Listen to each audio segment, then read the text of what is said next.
गत 4 दिन तले मृत्युवरण करिथिबा सत्यवादी वीर रामचंद्रपुर ग्रामर चाषी पूर्णचंद्र दलईଙ୍କ परिवार को सहायतार हाथ बढ़ाइले ओडिशार चर्चित अभिनेत्री रानी पंडा।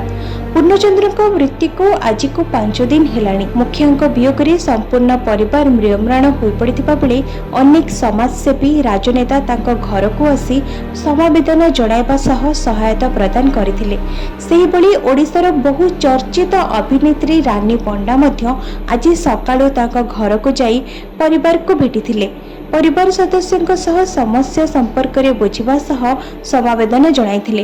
तेबे पूर्णचंद्र किछि ऋण करिथिबा जानिबाकु पाई रानी पंडा तांको पत्नी पार्वती को 1 लाख टंकार चेक सहायता रूपक प्रदान करथिले एवं ग्राम तथा पारिवारिक रीतिनीति अनुसार एकादश उपलक्षे 800 लोकंक पाई महाप्रसाद सेवन कराइबार संपूर्ण व्यय और समस्त व्यवस्था निजे रानी कराइबे बोली प्रतिश्रुति मध्य देइथिले।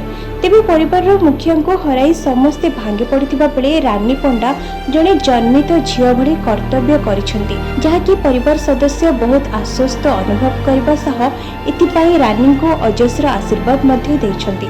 सेपटे ग्रामवासी मध्य रानी को एभली सहायता पाई तांको अशेष धन्यवाद अर्पण करछंती। सत्यवादी Pratap Kumar Nayak report focus plus.